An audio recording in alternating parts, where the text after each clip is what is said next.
Human Geography, Chapter 10. Political Geographies. Imagine what it would feel like if you had no nationality, no attachment to a place through citizenship. How would your world change? At first, it would seem like a minor inconvenience. You could buy your morning coffee, surf the internet, hang out with your friends. Before long, however, you'd come to realize that having citizenship status is your access to a whole set of rights. Without citizenship, you live in an identity limbo, unable to register for a new semester, get a job, drive legally, travel by air, or open a checking account, just to name the most obvious limits. Nearly 12 million people around the world are stateless, lacking a legal attachment to the country in which they dwelled or to any other nation. For example, more than 100,000 Bedouin in Kuwait live without a nationality despite the fact that they constitute 10% of the country's population. In Kuwait, the term Bedouin means without a state. Some Bedouin were originally nomadic people who lived and prosperous within the deserts for centuries but have since been settled into villages and cities. The government is concerned that such people don't legally belong in Kuwait and should be returned to Iran and Saudi Arabia or elsewhere. Whatever the case, Kuwait's Bedouin live there without any legal rights, despite the fact that they made up over 80% of the Kuwait army during the 1990s, the period in which Kuwait was at war with Iraq. The 1954 UN Convention defines statelessness as a person who is not considered a national by any state under the operation of its laws. Unfortunately, few signatories to the convention ever formulated policies to enable stateless people within their territories to establish legal nationality. This lack of legislation action, mostly deliberate, leaves millions without rights. Other stateless populations include the 4 million Palestinians live in Israel and the occupied territories, discussed in more detail later in this chapter, who technically have no citizenship. There are 90,000 Sahrawis, inhabitants of Western Sahara, who live as exiles in Algeria, where they have no legal status. Kurds are another widely known as a population that lacks their own state status. Yeah, their own state. I'm sorry. Through their cause, through their case, is an encouraging one, as it seems that the Kurdistan, the land of the Kurds, unquote, a geocultural region where Kurdish people form a prominent minority, will be able to establish an independent nation state in the near future. The Roma are a European stateless population between roughly 70,000 to 80,000 who live or have lived in Czechia, Yugoslavia, Bosnia and Herzegovina, Montenegro, Serbia, Slovenia, Macedonia, and Italy. They originated in India and were brought by Muslims as slaves between the 6th and 11th centuries. As people without citizenship, the Roma, also known projectively without citizenship, the Roma also, oh my goodness, also known projectively as gypsies, are discriminated against, pardon me guys, against, with the average Roma far behind a European counterpart on social indicators like level of education and quality of employment and housing. The life expectancy of the Roma people is 10 years lower than European Union citizens. One thing that countries can do to improve the lives of the millions of stateless people globally is establish laws that provide a pathway to citizenship or recognize the appeal for independence by those people who occupy their own territory, such as the Kurds and the Palestinians. 2013, the United Kingdom passed a law that would allow stateless people within its borders to become citizens. Yet in Kuwait, the fate of the Bedouin still remains uncertain, despite years of agitation and a parliament that, though it passed an act in 2012 that would allow the naturalization of 4,000 stateless people, has still not yet enforced it. The development of political geography. This chapter explores how new maps and geopolitical arrangements continue to emerge around the globe. At the same time, the established boundaries persist. Exploration, imperialism, colonization, decolonization, and the Cold War between East and West are powerful forces that have created and transformed national boundaries. Much of the political strife that currently grips the globe involves local or regional responses to the impacts of globalization of the economy. Political geography is not just about global or international relationships, it is also about the many other geographic and political divisions that stretch from the globe to the neighborhood and to the individual body. Political geography is a long established subfield of geography. The ancient Greek philosopher Aristotle is often considered the first political geographer. His model of the state is based upon factors such as climate, terrain, and the relationship between population and territory. Other important political geographers have over the years promoted theories of the state that incorporate elements of the landscape and the physical environment, as well as the population characteristics of regions. They believe that states consolidated and fragmented based on complex relationships among and between factors such as population size and composition, agricultural productivity, land area, and the role of the city. The factors were deemed important to state growth and change. Why these factors were identified as central undoubtedly had much to do with the widespread influence of Charles Darwin on intellectual and social life. His theory of competition inspired political geographers to conceptualize the state as a kind of biological organism that grew in and contracted in response to external factors and forces. It was also during the late 19th century that foreign policy as a focus of state activity began to be studied. This new field came to be called geopolitics. The geopolitical model of the state, geopolitics, is the state's power to control space or territory and shape international political relations. Within the discipline of geography, geopolitical theory originated with Frederick Reitzel, 1844 to 1904. Reitzel was greatly influenced by the theories embodied in social Darwinism that emerged in the mid-19th century.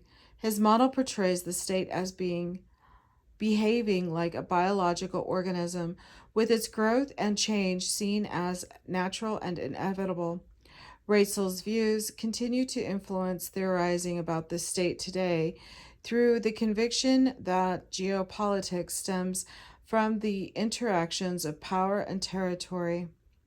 Although it has evolved since Reitzel first introduced the concept, geopolitical theory has become one of the cornerstones of contemporary political geography and state foreign policy, and more generally. And although the organic view of the state has been abandoned, the twin features of power and territory still lie at the heart of political geography.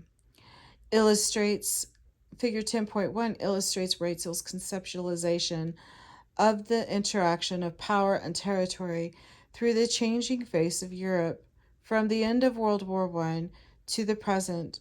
The transformations in the maps reflect this unstable relationship between power and territory, especially one state's failure to achieve stability.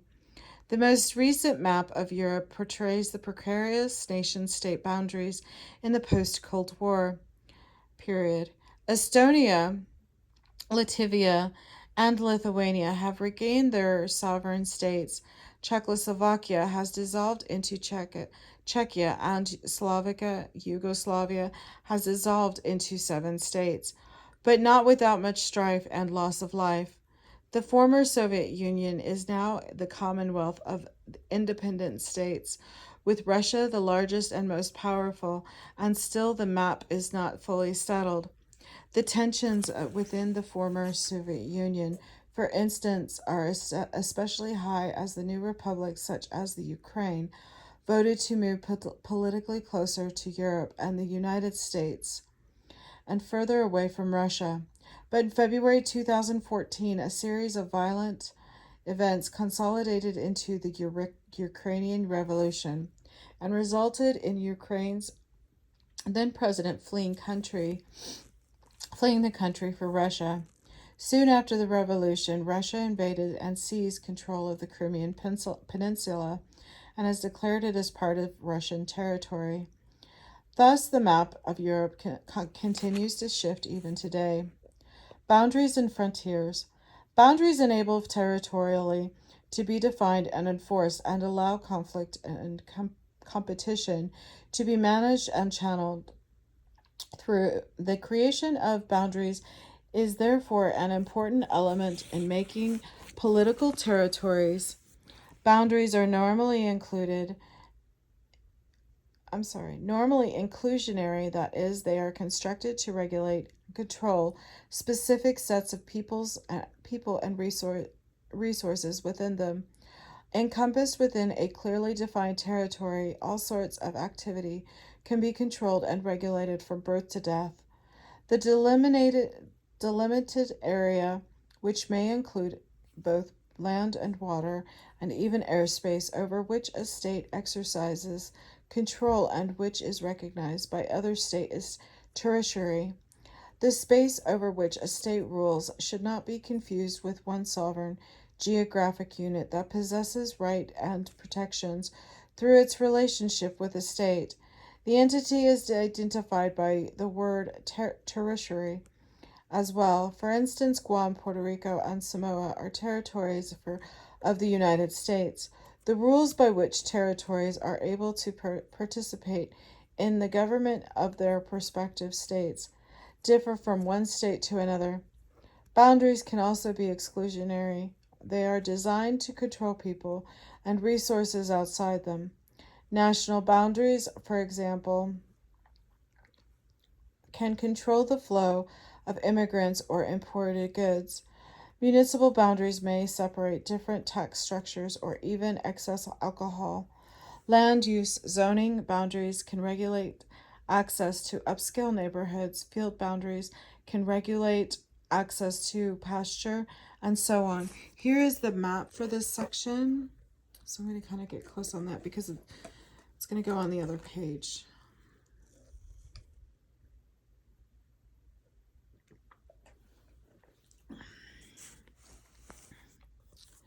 One aspect of boundaries that is of increasing interest is geographers is how they are organized and policed.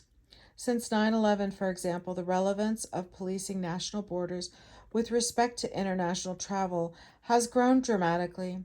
States across the world, led by frontrunners like Israel, the the United Kingdom, and the United States, have been instituting a wide range of practices to secure borders by electronic screening, by way of passports that contain RFID, radio frequency identification chips, as well as retinal scanning and related biometrics, electronic technologies for recognizing an individual based on one or more physical or behavioral elements. State agencies are increasingly able to know more and more personal information about travelers. These practices have the effect of creating virtual, technologically generated boundaries that fortify the terrestrial ones. Once established, boundaries tend to reinforce spatial exclusion as well as differentiation. The outcomes result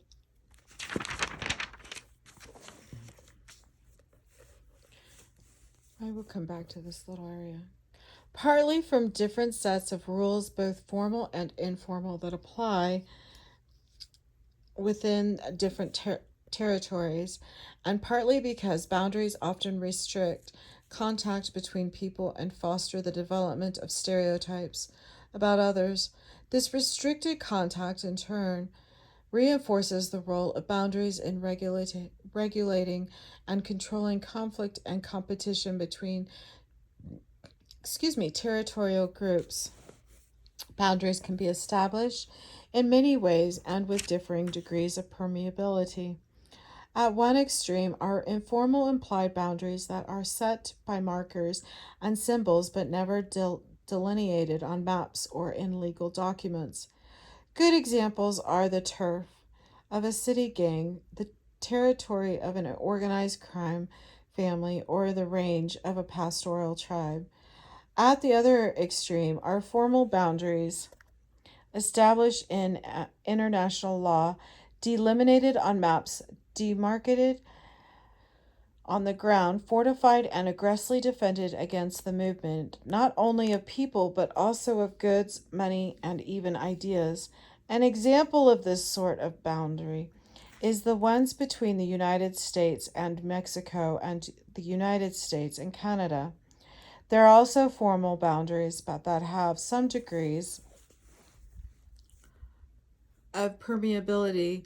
The boundaries between the states of the European Union, for example, have become quite permeable, and people and goods from member states can now move freely between them with no customs or passports. So I'm going to go ahead and show you the maps of Ukraine as well as the other pictures.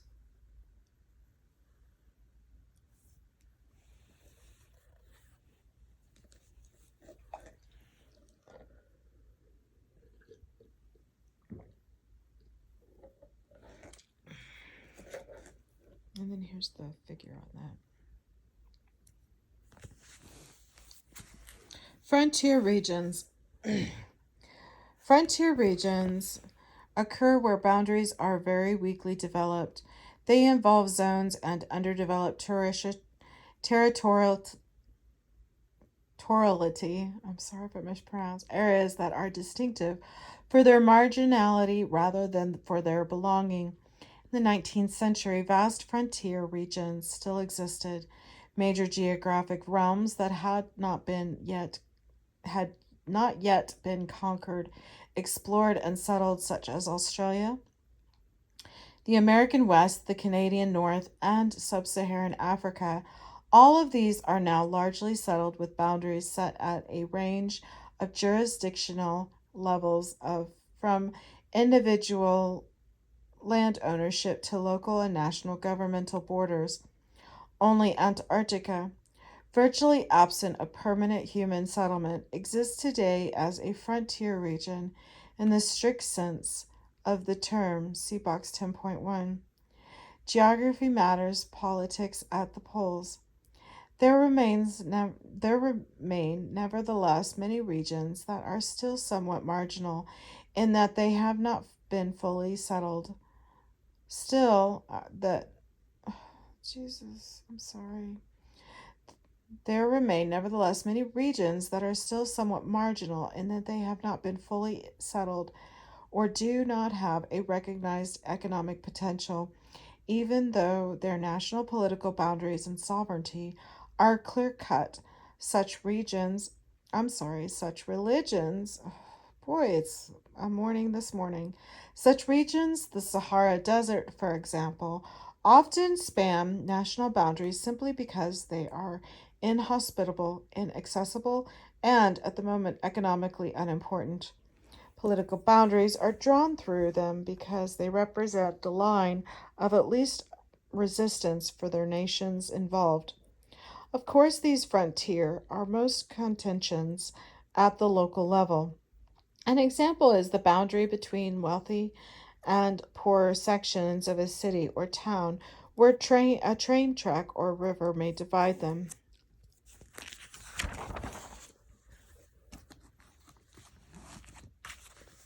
Here's the map of Antarctica.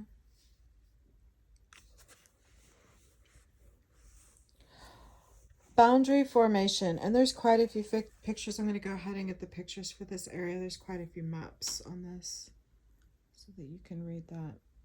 Because this whole section. Boundary formation. Generally speaking, formal boundaries tend to first to follow natural barriers such as rivers, mountain ranges, and oceans. Good examples of countries with important mountain range boundaries include France and Spain, the Pyrenees, Italy and France, Switzerland and Austria, the Alps and India and Nepal and China, the Himalayas, Chile, though provides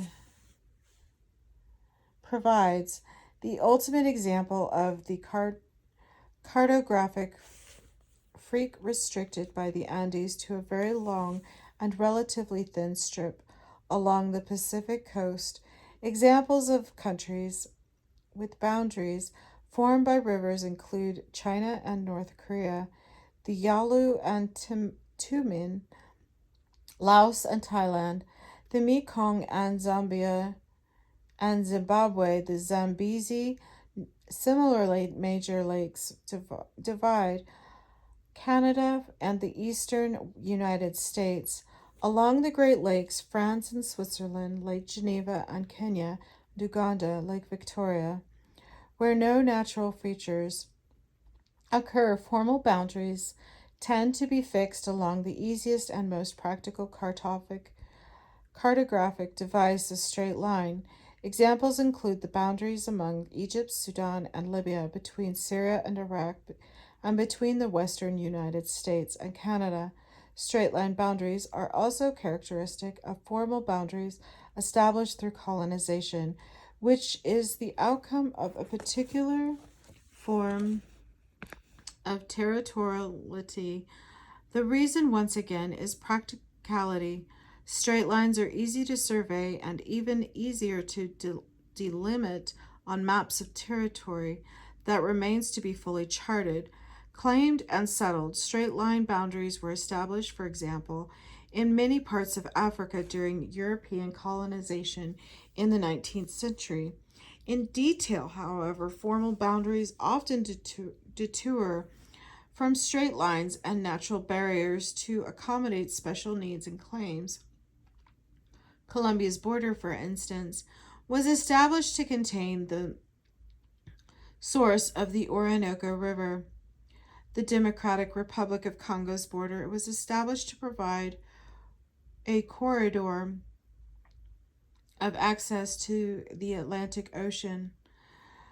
Territories delimited by formal boundaries, national states, state counties, municipalities, special districts, and so on, are known as de jure spaces or regions. De jure means legally recognized, unquote.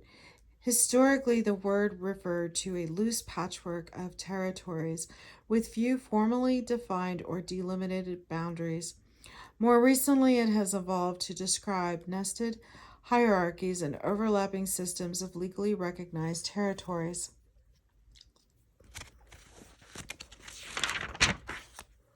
Here is the Geography Matters.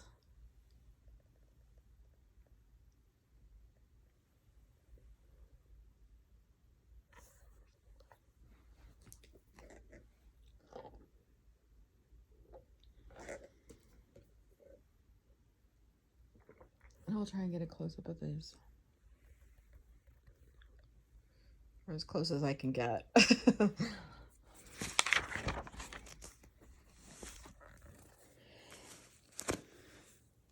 These de jure territories are often used as the basic units of analysis in human geography, largely because they are both convenient and significant units of analysis. They are often, in fact, the only aerial units for which reliable data are available. They are also important in their own right because of their status as units of governance or administration. A lot of regional analysis and nearly all attempts at regionalization, therefore, are based on a framework of de jure spaces. geopolitics, and the world order. There is arguably no other concept to which political geographers devote more attention than the state. The state is one third of the most powerful forces, if not the most powerful, implicated in the process of globalization. To state effectively regulates, supports, and legitimates the globalization of the economy, states, nations, and citizenship. The state is an independent political unit with recognized boundaries, although some of these boundaries may be in dispute. In contrast to a state, a nation is a group of people sharing certain elements of culture such as religion, language, history, or political identity. Members of a nation recognize a common identity, but they need not reside within a common geographical area. For example, the Kurdish nation includes members of Kurdish culture throughout the world, regardless of their places of origin and their lack of their own state. The term nation state refers to an ideal form consisting of a homogeneous group of people governed by their own state. In a true nation state, no significant group exists that is not part of the nation, and no significant portion of the nation is left outside of its territorial boundaries. Sovereignty is the exercise of state power over people in territory. That power is recognized by other states and codified by international law. Government is the body of or group of persons who run the administration of a country. There are various forms of government that differ according to where the decision making power is held, who elects the decision making power, and how power is distributed.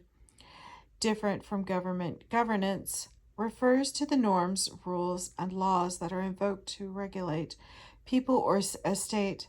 Governance is also thought by scholars to exceed explicit regulations and include strategies, tactics, and processes for controlling the population of a nation or some other organization of individuals. Governance includes a wide range of public and private entities, from state to NGOs. What is a citizen? Citizenship is a category of belonging to a state that includes civil, political, and social rights. Following the overthrow or decline of monarchies in Europe in the late 18th century to mid 19th centuries, a number of new republics are created. Republican government, as distinct from monarchy, requires the democratic participation and support of its population. Monarchical political power is derived from force and subjugation. Republic political power derives from the support of the governed by creating a sense of nationhood. The newly emerging states of Europe were attempting to homogenize their multiple and sometimes conflicting constituencies so that they could govern with the population's active cooperation according to a sense of common purpose. Modern citizenship is a political category, was a product of the popular revolutions from the English Civil War to the American War of Independence that transformed monarchies into republics. In the process, these revolutions produced the need to reimagine the socially and culturally diverse population occupying the territories of the state, where once they were considered subjects with no need for unified identity. Nationhood required of these same people a sense of an imagined community, one that rose above divisions of class, culture, and ethnicity. This new identity was called citizen, and citizenship came to be based on a framework of civil, political, and social rights and responsibilities. As our chapter opener makes clear, citizenship is bound up with the complex legal apparatus that determines who can and who cannot join the nation.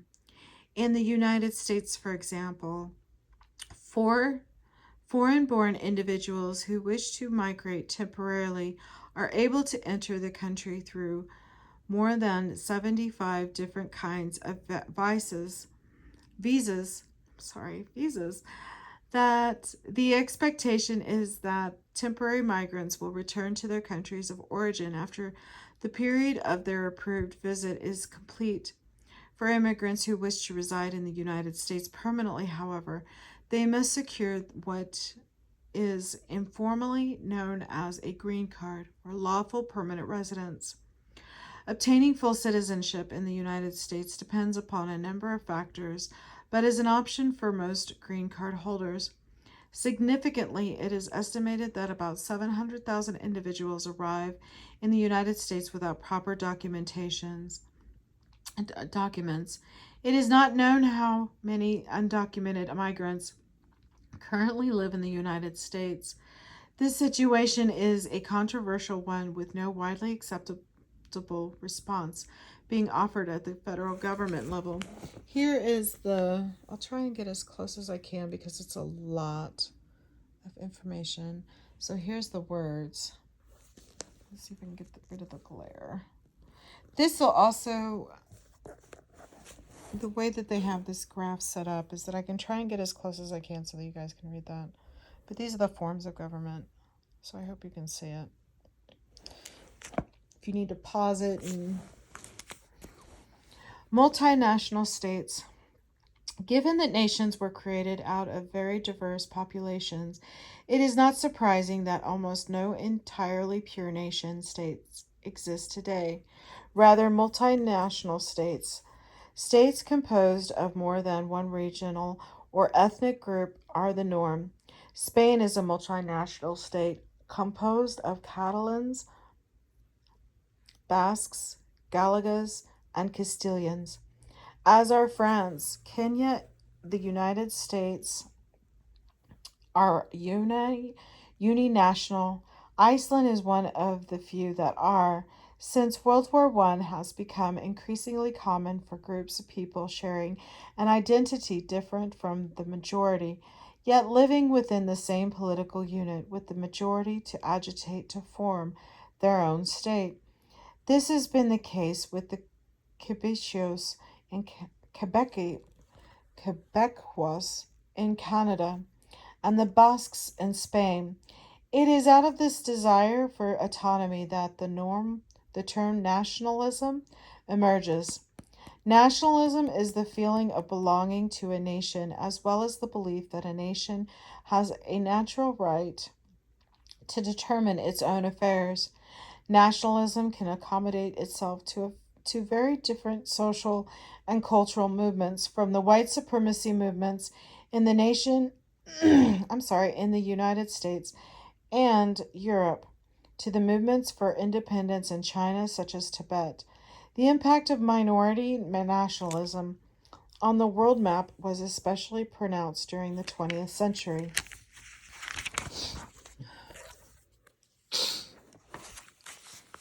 Russia's state and national transformation. Excuse me.